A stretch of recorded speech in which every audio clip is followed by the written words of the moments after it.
আলহামদুলিল্লাহ আমি আপনারা জানেন যে আমাদের ত্রয়োদশ জাতীয় সংসদ নির্বাচনের প্রচার কাজ পুরোদমে চলছে। আমি বিএনপির মনোনীত প্রার্থী ধানের শীষের।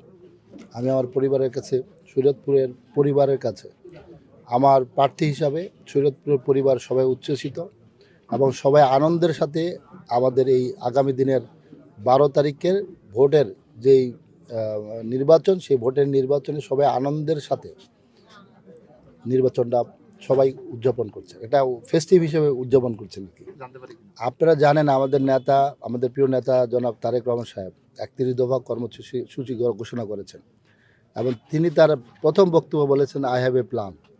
সেই প্ল্যানের মধ্যে একটা সিক্রেট প্ল্যান হচ্ছে, সেটা হচ্ছে শরীয়তপুরকে আধুনিক এবং একটা মডেল জেলা হিসেবে তৈরি করা তারেক রহমানের একটা প্ল্যান। এটা কিন্তু খুব গোপনীয় বিষয়, আমি আপনাদের বলে দিলাম। আসলে বিষয়টা আপনি জানেন, গত আমাদের প্রিয় নেতা জনাব তারেক রহমান সাহেব 22 তারিখ থেকে 22 জানুয়ারি থেকে নির্বাচনী প্রচারণার দিন সিলেট থেকে শুরু করেছে। আসলে এটা আমার প্রতি যেরকম মানুষের প্রত্যাশা, সেটা হওয়ার মূল কারণ হচ্ছে যেহেতু আমি বিএনপি পরিবারের, জিয়া পরিবারের আমি মানুষ মনে করে, আমার এলাকার মানুষ মনে করে একই জিনিস আমাদের প্রিয় নেতা জনাব তারেক রহমানের কাছে দেশবাসীর প্রত্যাশা অনেক বেশি। আপনারা দোয়া করবেন আগামী দিনে তারেক রহমানের কাছে মানুষ যে প্রত্যাশাগুলো করেন, আপনারা দোয়া করবেন যাতে তারেক রহমান সাহেব সবার সহযোগিতা নিয়ে মানুষের সেই প্রত্যাশা পূরণ করতে সক্ষম হয়। যে আসলে আমি আল্লাহর কাছে শুকরিয়া প্রকাশ করছি। আমাদের প্রিয় নেতা জনাব তারেক রহমানের প্রতি আমি কৃতজ্ঞতা প্রকাশ করছি যে তিনি এই শরীয়তপুর পরিবারের কাছে যে আস্থাটা রেখেছে আমাকে প্রার্থী ঘোষণা দিয়ে।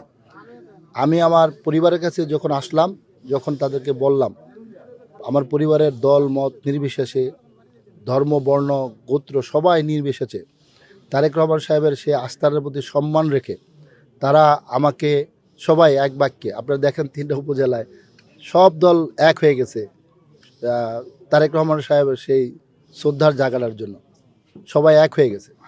এটা আসলে ভালো লাগার একটা বিষয়।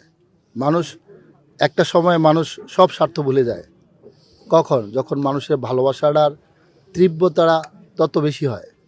আসলে আমার প্রতি আমার পরিবারের প্রত্যেক সদস্য, মাসুদ ভাইয়ের মতো প্রত্যেক সদস্যই ওই রকম একটা তীব্র ভালোবাসা আছে বিদায় আজকে সব দল এক হয়ে আমাদের ধানের শীষের পক্ষে আমাকে মনোনীত করার জন্য তারা সবাই আনুষ্ঠানিকভাবে, এর আগেও বেদরগঞ্জ উপজেলা আওয়ামী লীগ আনুষ্ঠানিকভাবে তারা ধানের শীষের প্রার্থী হিসাবে, স্বাধীনতার পক্ষের শক্তি হিসাবে এবং দামুড্ডার নেতৃবৃন্দ স্বাধীনতার পক্ষের শক্তি হিসাবে আমাকে সমর্থন জানিয়েছেন, ভালোবাসায় অভিষিক্ত করেছেন। আসলে বার্তা তো বিষয় তো সেটা না।